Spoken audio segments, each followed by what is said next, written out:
अस्सलाम वालेकुम, आप देख रहे हैं प्रोग्राम एजेंडा 5। मैं हूं खतीजा राठौर। नाज़रीन, आज DGISPR ने तवील प्रेस कॉन्फ्रेंस की। पहले फेज़ में गुज़िश्ता साल के अदादो शुमार जो है वो शेयर किए गए। 2025 में 5357 दहशतगर्दी के हमले हुए, जिसमें 27 खुदकुश हमले किए गए।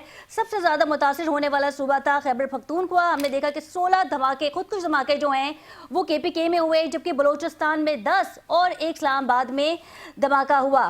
पाक फौज की जानिब से भरपूर कार्रवाई की गई, दुश्मनों को मुंह तोड़ जवाब दिया गया। और आज की प्रेस कॉन्फ्रेंस में DGISPR ने कहा कि भारत और अफगानिस्तान का गठजोड़ साबित है।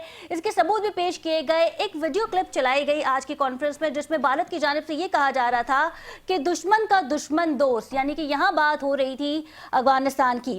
पाकिस्तान ने बारहा तमाम सबूत पेश कर दिए हैं कि अफगानिस्तान की जमीन पाकिस्तान के खिलाफ इस्तेमाल हो रही है, जिसके बाद हमने देखा ईरान, चाइना और दीगर ममालिक ने भी सिक्योरिटी काउंसिल में मुद्दा उठाया कि अफगानिस्तान जो है वो दहशतगर्द का मरकज बन चुका है, दहशतगर्दी की जा रही है। और एक सवाल ये भी था कि 2021 में जब अमेरिका ने इनखला किया अफगानिस्तान से, तो 1 अरबों रुपए का जो असला था वो अब क्या दहशतगर्दी में इस्तेमाल हो रहा है, इस पर भी बातचीत की गई। और फिर ये भी कहा गया कि 2021 में दहशतगर्दी ने जो है वो सर उठाया है। ये वो वक्त था जब अफगानिस्तान में अफगान तालिबान की हुकूमत जो है वो आ गई थी, और अब इसे अबूरी हुकूमत भी कहा जा सकता है। एक सवाल ये भी हुआ कि हम देखेंगे कि आने वाले वक्तों में अफगानिस्तान में रजीम चेंज होने जा रहा है। बहरहाल KPK के हवाले से उन्होंने बात की कि KPK में सबसे ज़्यादा दहशतगर्दी के हमले हुए हैं 2025 में, और PTI को भी तनकीद का निशाना बनाया। CM KPK सोहेल अफरीदी साहब के हवाले से भी उन्होंने बात की। वज़राओं के बयान भी प्रेस कॉन्फ्रेंस में दिखाए गए, सुनाए गए। CM KPK सोहेल अफरीदी की जानिब से हर बार ये बात की जाती है कि ऑपरेशन नहीं होने देंगे, और आज भी DGISPR की जानिब से कहा गया कि ऑपरेशन खैबर पख्तूनख्वा में जारी हैं और रहेंगे, क्योंकि ये मसला है रियासत का, ये मामला है पाकिस्तान का, ये मामला है पाकिस्तान की सिक्योरिटी के हवाले से। और क्योंकि इस वक्त जो मौजूदा हुकूमत है KPK में, पाकिस्तान तहरीक इंसाफ की, वो इस बात को डिक्लेयर कर चुकी है कि हम ऑपरेशन नहीं होने देंगे, तो क्या इस तमाम प्रेस कॉन्फ्रेंस से अब ये वाज़ेह होता है कि पिंडी में और पेशावर में जो इख्तलाफात हैं अब मज़ीद बढ़ गए हैं? इस पर तफसील से गुफ्तगू करेंगे। हमारे साथ मौजूद हैं मेजर रिटायर मीसम रजा साहब, सीनियर तज्ज़ियाकार हैं। इनके हमरा हैं राना अतहर साहब, और जाहिर शाह शिराजी ने हमें ज्वाइन किया है, सीनियर तज्ज़ियाकार हैं। आप तीनों को प्रोग्राम में वेलकम करते हैं। सबसे पहले रुक कर लेते हैं राना अतहर साहब का। अतहर साहब, ये बताइएगा कि 2025 के अदादो शुमार शेयर किए गए हैं, सबसे ज़्यादा मुतासर होने वाला सूबा दहशतगर्दी से KPK है, और अब 2 टोक बयान भी दे दिया गया है DGISPR की जानिब से कि ऑपरेशन होंगे, जबकि KP हुकूमत ये कहती है कि हम किसी भी किस्म का ऑपरेशन नहीं होने देंगे। आप इन तमाम चीज़ों को ओवरऑल इस प्रेस कॉन्फ्रेंस को कैसे देख रहे हैं? बहुत शुक्रिया खतीजा आपका। सबसे पहले तो ये एक बड़ी हैरानी की बात है कि एक अगर वो इलेक्टेड पॉलिटिकल लीडर हैं KPK, जो तहरीक इंसाफ के चीफ मिनिस्टर हैं, ये इस तरह की बयानबाजी से आप शुरू करते हैं उस जगह पे जहां पे सबसे ज्यादा नुकसान हो रहा है। तो अगर वाकई में आप इतने लोगों के हमायती हैं और लोगों से बड़ी मोहब्बत करते हैं, तो ये पाकिस्तान की इंटरनल सिक्योरिटी चैलेंजेस और जो इंडिया और अफगानिस्तान का स्पॉन्सर्ड टेररिस्ट एक्टिविटीज हैं, तो अगर आप ऑपरेशन को प्रिवेंट करेंगे तो आप किसकी हमायत कर रहे हैं फिर? ये बहुत इंपॉर्टेंट क्वेश्चन है। यानी कि ये एक रिसर्च क्वेश्चन भी हो सकता है कि आप पॉलिटिसाइज कर रहे हैं एक सिक्योरिटी इशू को जो पाकिस्तान की बका का मसला बना हुआ है, जिसमें हमारे हजारों लोगों ने शहादतें दी हैं, यंग ऑफिसर्स ने, सोल्जर्स ने, सीनियर ऑफिसर्स ने, अवाम ने, पुलिस ने। तो ये पहले तो ये है कि इस बात को सॉर्ट आउट करना बहुत जरूरी है। ये जो पर्सपेक्टिव है और जो नैरेटिव दिया जा रहा है PTI की हुकूमत की तरफ से KP प्रोविंस में, ये ना सिर्फ लॉजिकल नहीं है, दूसरा ये बिल्कुल आप समझें कि रिवर्स है टू एनी पॉलिटिकल पार्टी। आप उसकी रिवर्स अपनी कर रहे हैं, अपनी पॉपुलैरिटी को भी रिवर्स करेंगे, दुश्मन को आप सपोर्ट करेंगे इनडायरेक्टली, इम्प्लिसिटली, तो बेसिकली आप जो पाकिस्तान की रियासत है उसके मुकाबले में खड़ा हो रहे हैं, जबकि हमारे ऑलरेडी क्लोज प्रॉक्सिमिटी में केपी प्रोविंस के बॉर्डर सारे वहां मिलते हैं।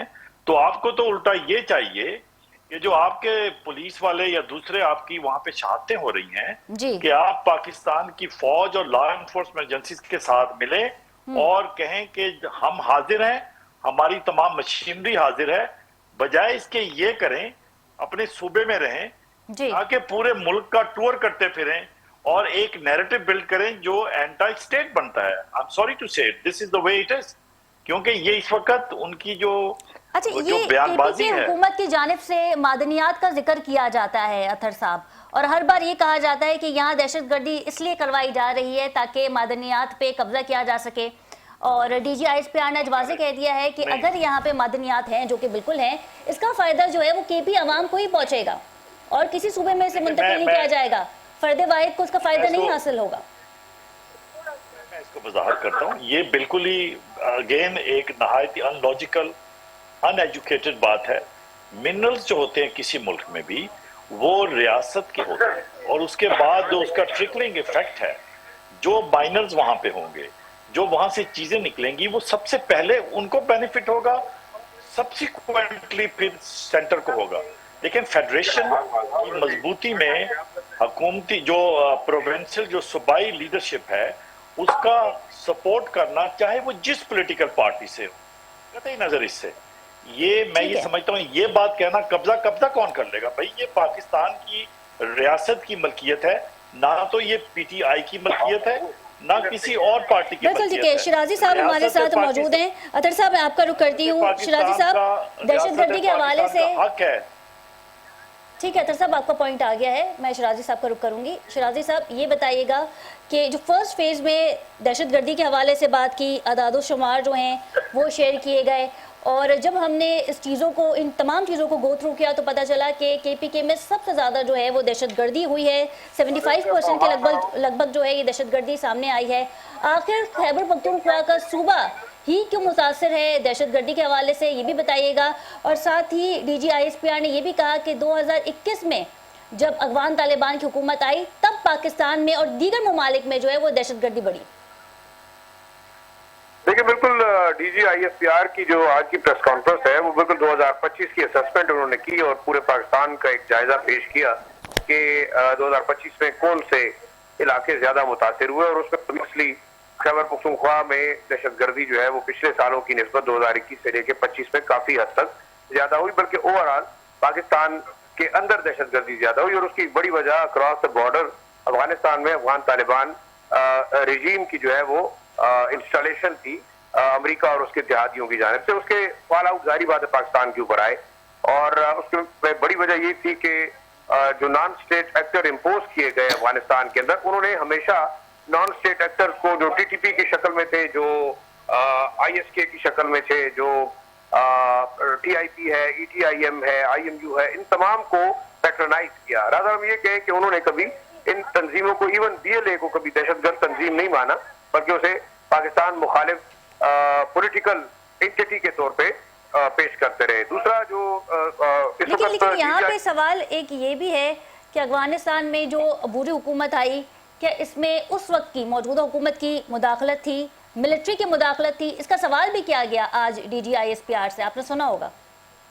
अब अफगानिस्तान के हवाले से बात जी बिल्कुल, अफगानिस्तान के हवाले से देखिए, अफगानिस्तान की जो हुकूमत थी, जाहिर बात है कि पिछली इंटर्म गवर्नमेंट से जो इम्पोजिशन थी दोहा एग्रीमेंट के बाद, वो तो एक लिहाज से एक इंटर्म हुकूमत थी जिनको हैंड ओवर की गई अफगानिस्तान की रियासत, और कहा गया कि आप एक इंक्लूसिव हुकूमत बनाएंगे, जो आज तक नहीं बनी। और गिरादर हम ये कहें कि दहशतगर्दी का गढ़ इस वक्त बन गया है।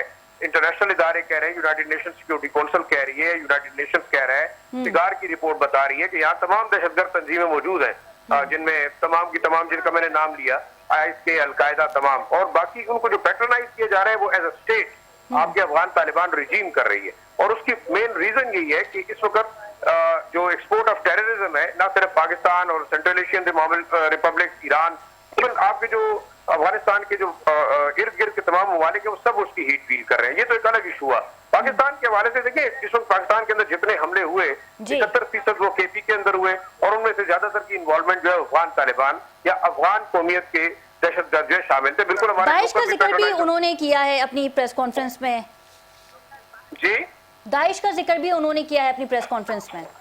बिल्कुल दाइश का जिक्र किया है, लेकिन मैं उससे इत्तेफाक इसलिए नहीं करूंगा कि दाइश का एक अलग मैकेनिज्म है जो कि इस वक्त आपका डिप्लोमेट और यूनाइटेड नेशन सिक्योरिटी काउंसिल की जो रिपोर्ट है इंस्पेक्टर जनरल की, उसके मुताबिक दाइश जो है तकरीबन कम से कम 8 या 9 सूबों के अंदर उसकी एग्जिस्टेंस है, जिसमें सेंट्रल सूबे हैं, इसके अलावा पाकिस्तान के बॉर्डर के साथ पक्तिका, खोस, इसके अलावा जोजान, निमरोज, इन तमाम सूबों के अंदर जो है वो मौजूद है। बाकी आईएसके और टीटीपी हम कभी नहीं समझ सकते कि वो एक है, जाहिर बात है उनका एजेंडा अलग है, लेकिन वो एक दूसरे को सपोर्ट जरूर करते हैं। अफगान तालिबान के जहां तक ताल्लुक है, मेरे ख्याल में टीटीपी और बीएलए को आउट ऑफ वे सपोर्ट कर रहे हैं, आईएसके के साथ अब अलबत्ता उनकी बिल्कुल ठीक है। अतर साहब ये बताइएगा कि क्या वजह है कि केपी की हुकूमत जो है वो ऑपरेशन के हक में नहीं है? एक न्यूट्रल तज्जिया क्या हो सकता है, क्या बात हो सकती है कि सुहेल आफरीदी साहब जो है वो ऑपरेशन नहीं चाहते? असद कैसर साहब ने असेंबली में खड़े होकर कहा था कि मुझ समेत जो मेरे दीगर अरकान जो पीछे बैठे हैं वो भी केपी में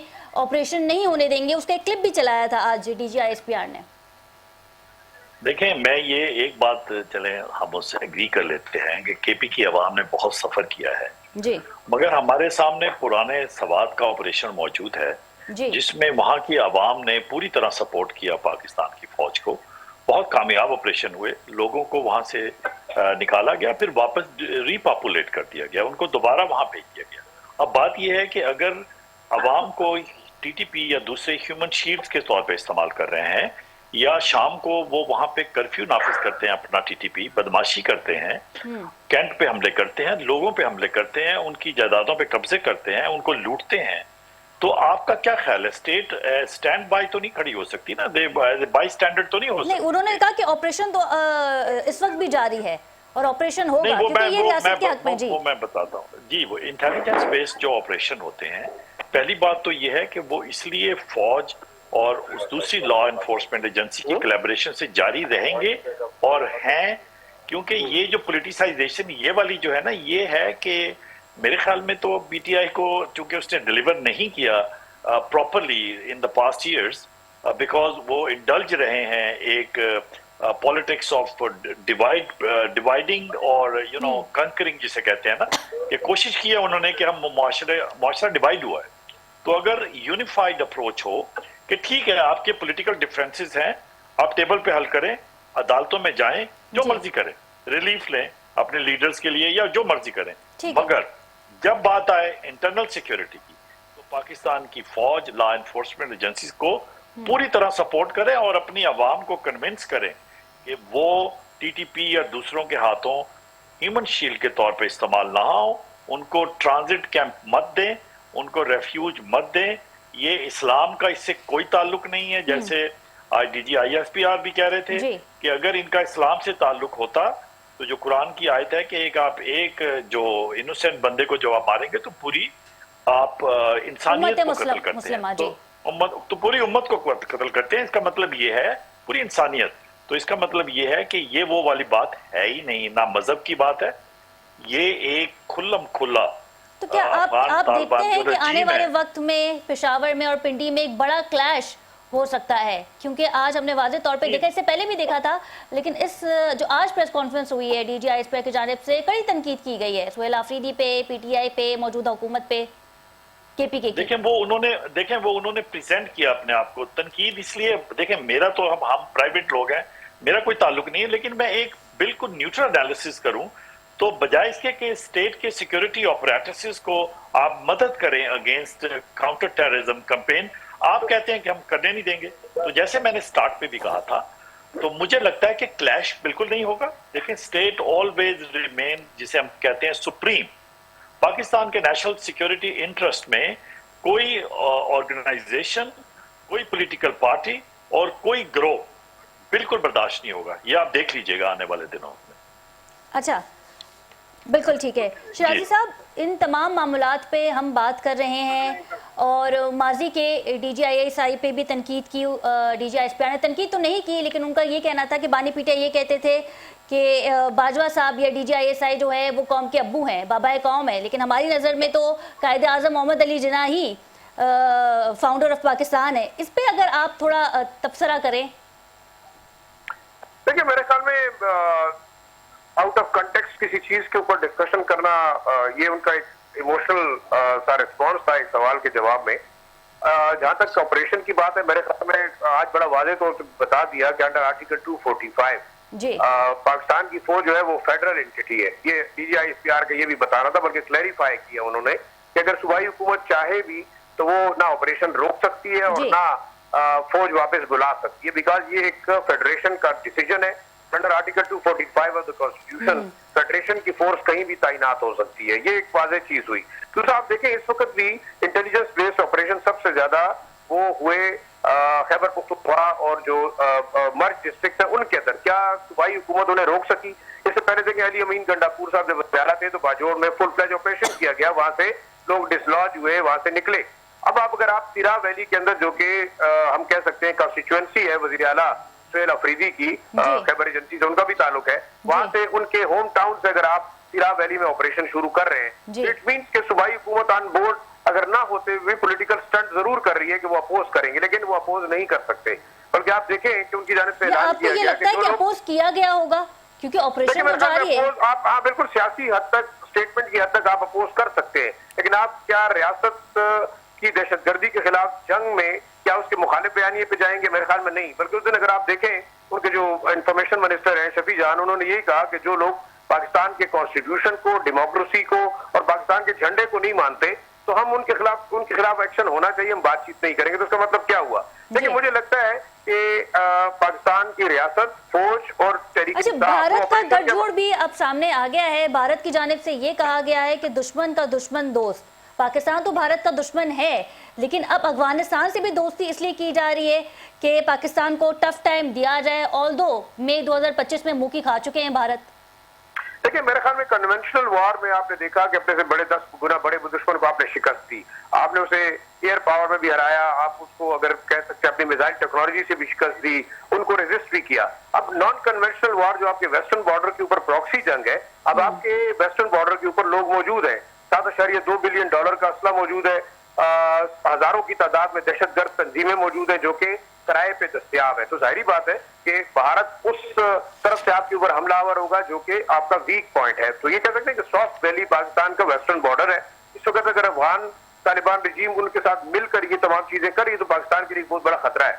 अब लेकिन एक चीज जरूर हम कहेंगे कि पाकिस्तान ने पिछले तकरीबन 4-5 महीने के अंदर अपना जो बयानिया था कि अफगानिस्तान की सरजमीन दहशतगर्दों का एक बहुत बड़ा मरकज है, वो इंटरनेशनल दुनिया को बावर करा दिया। आज America, Russia, China, Denmark, Australia सब इस बात की तायद करते हैं कि अफगानिस्तान एक दहशतगर्दी का मरकज बन गया और यहाँ से टेररिज्म एक्सपोर्ट हो रहा है। लेकिन अब मेन मसला ये है कि अच्छा, वो जो असला जो अमेरिका छोड़ के गया था अफगानिस्तान में, अरबों रुपए का असला था, उसका भी इस्तेमाल किया जा रहा है इस दहशतगर्दी में।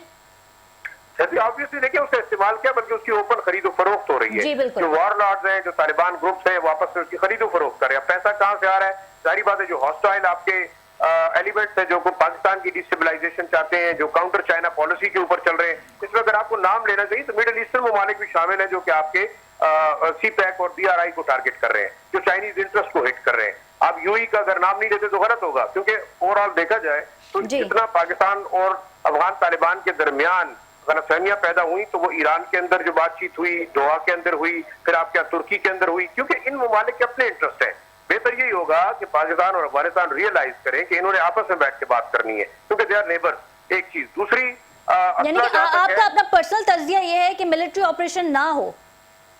आप पाकिस्तान की बात कर रही हैं या आप अफगानिस्तान की बात कर रही हैं? मैं पाकिस्तान और अफगानिस्तान दोनों की बात कर रही हूँ कि मिलिट्री ऑपरेशन होना चाहिए। कबायली इलाकों के अंदर जहाँ हुकूमती रेट चैलेंज है, वहाँ अगर जहाँ रियासत पाकिस्तान या फौज ऑपरेशन करना चाहेगी वो तो करेगी, ठीक है। नहीं होने वाली तो सवाल पैदा नहीं होता। जो लोग आपकी रेट को नहीं मानते, जो आपके पास आपसे पैरेलल एडमिनिस्ट्रेशन मांगते हैं, जो कबायली इलाकों में अपनी हुकूमत मांगते हैं, जो निजाम चाहते हैं, कि आप उनके खिलाफ एक्शन नहीं लेंगे?